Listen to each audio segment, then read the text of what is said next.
I remember the overwhelming joy I felt when I first married my husband.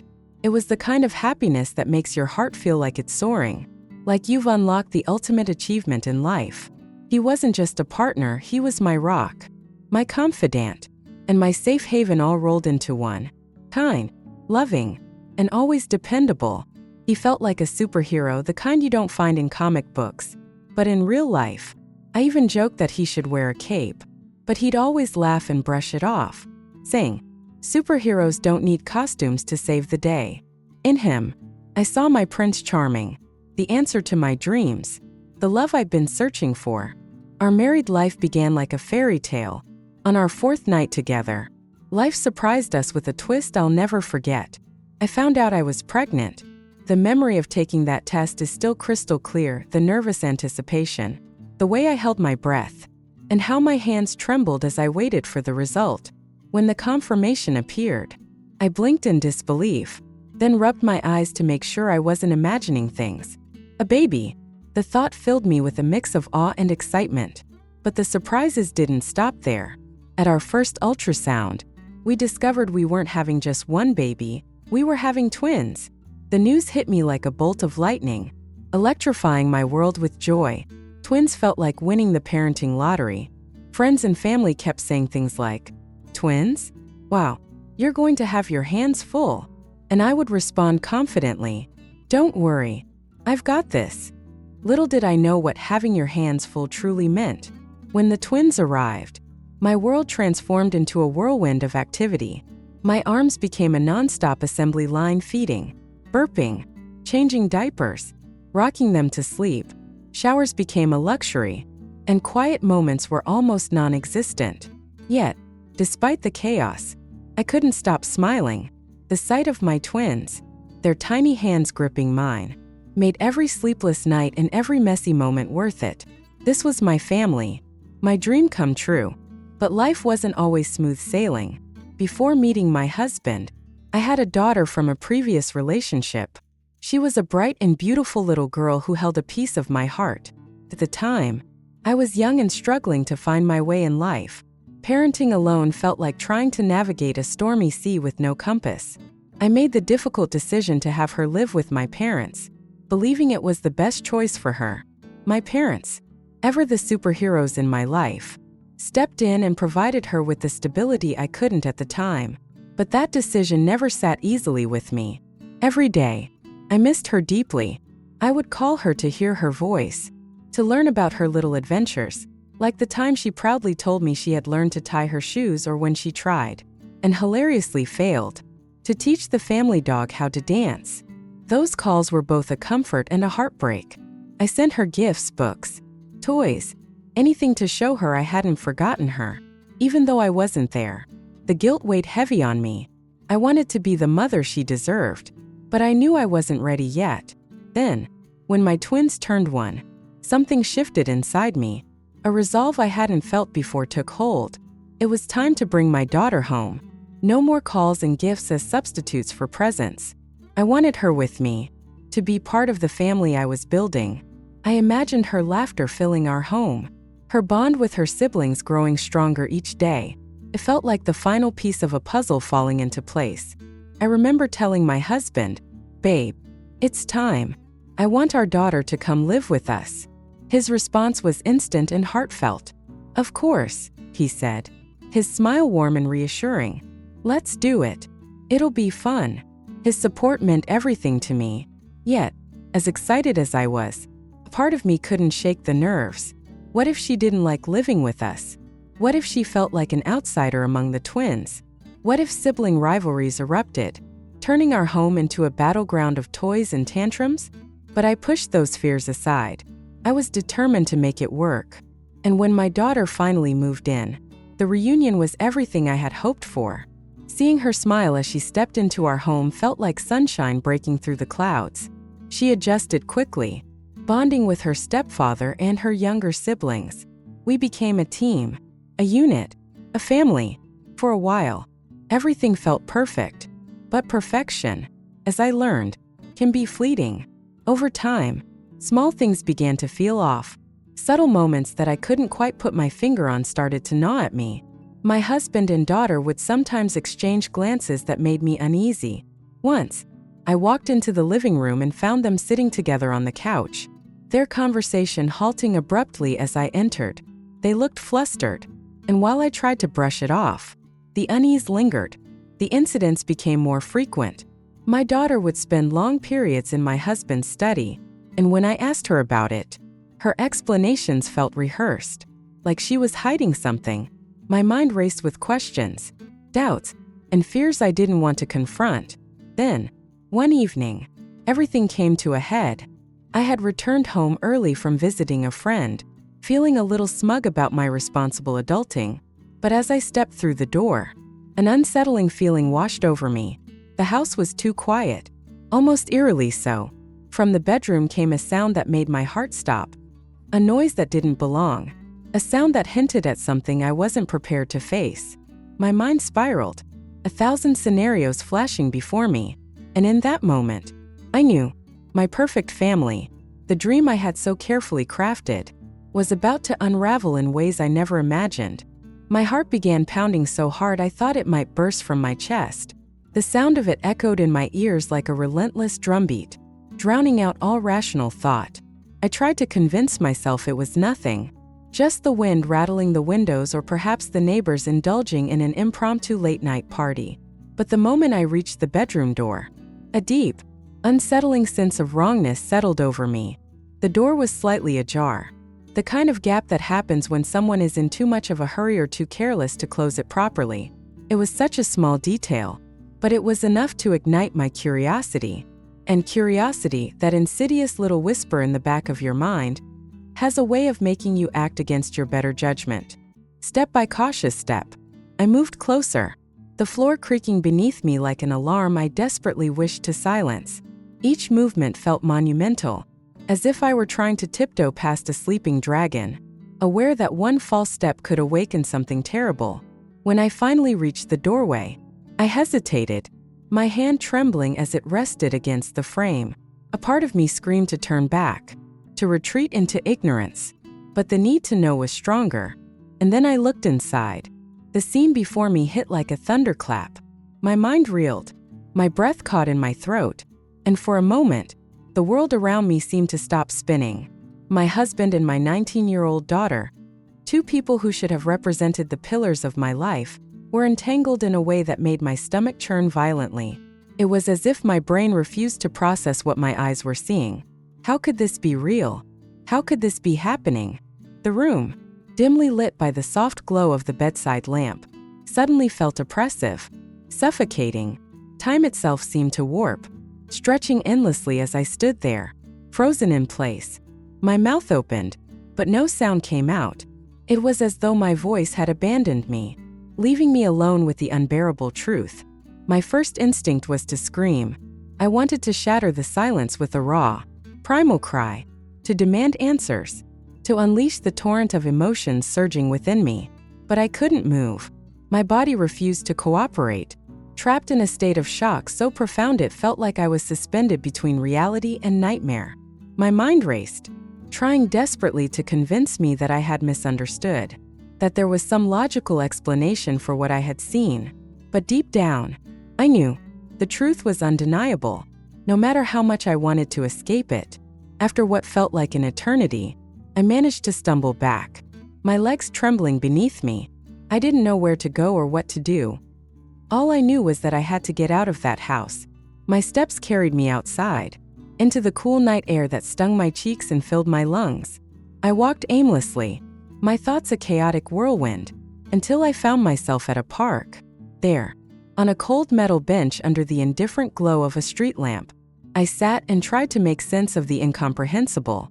My husband, the man who had vowed to love and cherish me, the man I had trusted with every fiber of my being, had betrayed me in a way I could never have imagined. And my daughter, my sweet, innocent girl who I had nurtured and protected, was complicit in this betrayal. The weight of their actions crushed me, leaving me gasping for air under the enormity of my heartbreak. For days, I wandered through life in a fog, unable to face either of them. Every glance, every word spoken in that house was laced with an unbearable tension. I couldn't bring myself to confront them, paralyzed by the fear of what their words might confirm. And yet, the evidence was there, plain as day, in the way they avoided my gaze and the thick, guilty silence that lingered between us. Eventually, the truth came out, as it always does. My husband, unable to bear the weight of my silent accusation, confessed. His voice was shaky, his words halting, but they carried the weight of a devastating truth. "I never wanted you to find out like this," he began. His eyes cast downward. "But what you saw, it's true. I've been with her for a while now." The air seemed to leave the room as he spoke, each word a dagger that cut deeper into my already shattered heart. I listened in silence, too numb to cry, too broken to respond. He tried to explain, to offer some hollow justification for the unforgivable. "I was confused," he said, his voice barely above a whisper. "I never meant to hurt you, but things got out of hand. I didn't know how to stop." Confused. That word echoed in my mind like a cruel joke. How could he be confused about something so fundamentally wrong? How could he let this happen? Let it continue for years without a shred of remorse? I finally found my voice, though it trembled with the weight of my anguish. "How could you do this to me? To our family? To her?" My words were raw, each one carrying the pain of betrayal, the disbelief that someone I loved could inflict such profound hurt.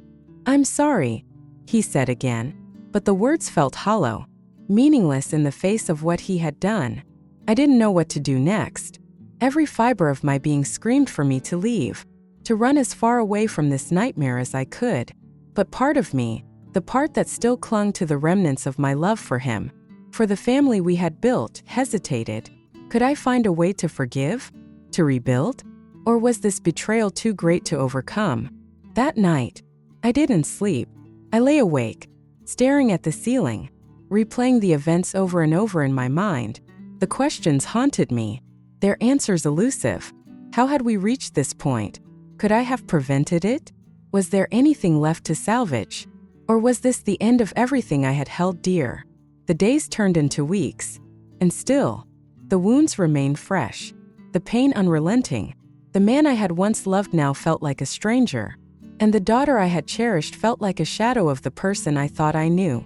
The trust that had once been the foundation of our family was gone, replaced by a chasm so wide I couldn't see the other side. And yet, life went on. It had to. The question now was whether I could find a way to move forward, to rebuild my life from the ashes of betrayal, or whether I would remain trapped in the wreckage of what once was. Only time would tell. I was paralyzed by shock, unable to process the devastating reality that had unfolded before me. The betrayal cut so deep that it left me numb. And for the days that followed, I found myself retreating into a shell of silence and avoidance. I couldn't bear to look at my husband or my daughter. The sight of them together sent waves of nausea through me, like an ache that settled in my stomach and refused to leave. Every time I saw them in the same room, my emotions churned, a volatile mix of heartbreak, anger, and disbelief. My heart felt as though it had been shattered into 1,000 irreparable pieces, and the pain only fueled the rage simmering inside me. I couldn't comprehend how they had been capable of doing this to me, to us, without so much as a moment's consideration for the consequences. Had they even thought about how this would affect me or my twins? So innocent and unaware of the storm brewing around them? Did they feel even an ounce of guilt for the wreckage they'd caused? My husband's apologies were relentless, but his words felt empty, like echoes in a vast, hollow cavern. What good were apologies after such betrayal? Words couldn't undo the damage. They couldn't rebuild the shattered trust that had once been the foundation of our relationship. I couldn't imagine any combination of syllables that could make things right again.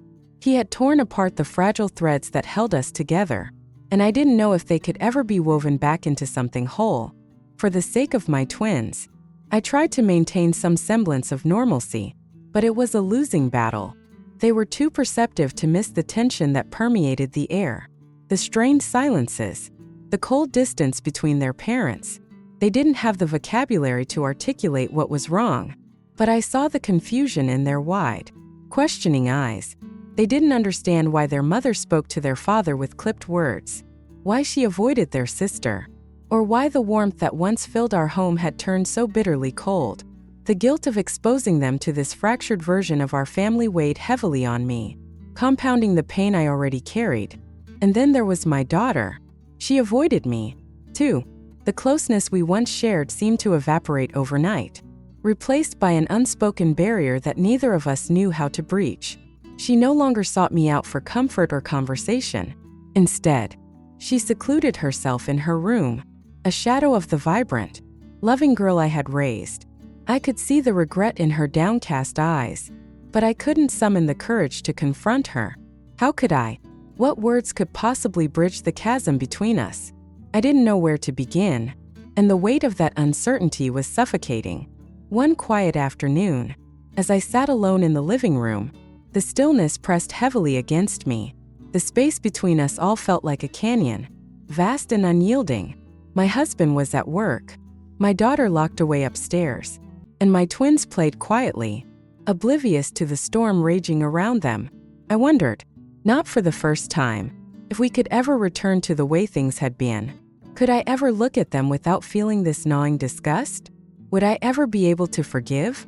Could our family survive this? Forgiveness, I realized, wasn't something I could force or fake. It wasn't a switch I could flip just because they were sorry. True forgiveness had to come from the depths of my heart, and mine was still overflowing with hurt and anger. I needed time to think, to breathe, and to decide whether this betrayal was something I could move past, or if it marked the end of everything we'd built. The following week, I reached my breaking point. I packed a bag, grabbed my car keys, and left without a word.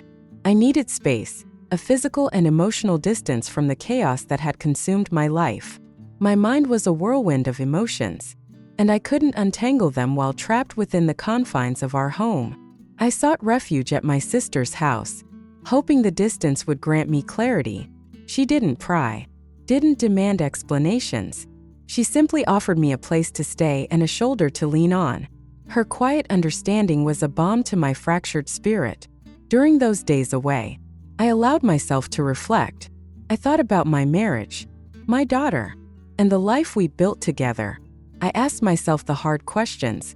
Could I forgive my husband? Could I trust him again? Would I ever be able to look at my daughter without feeling this crushing sense of betrayal?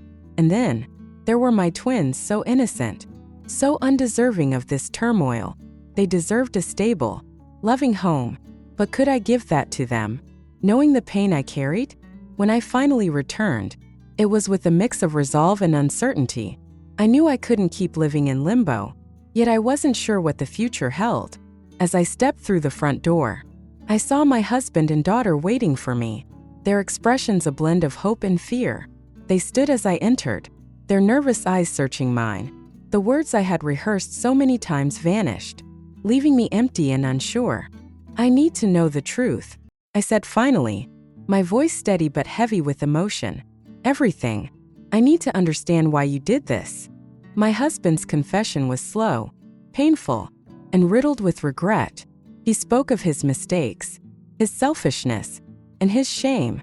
His words offered no comfort, only confirmation of the betrayal that had already carved its mark on my heart. When he finished, I turned to my daughter, whose tear-streaked face reflected the regret she couldn't voice. "I need time," I whispered, my voice softer now, almost breaking. Time to think. For the first time in weeks, I felt a small flicker of peace. It wasn't much, but it was a start. Healing wouldn't come quickly or easily, but I was ready to take the first step, even if it meant leaving them behind. Thank you for taking the time to watch our videos, and especially subscribe to the channel so you don't miss any new videos. Our channel will always update interesting content. Thank you and see you in the next videos.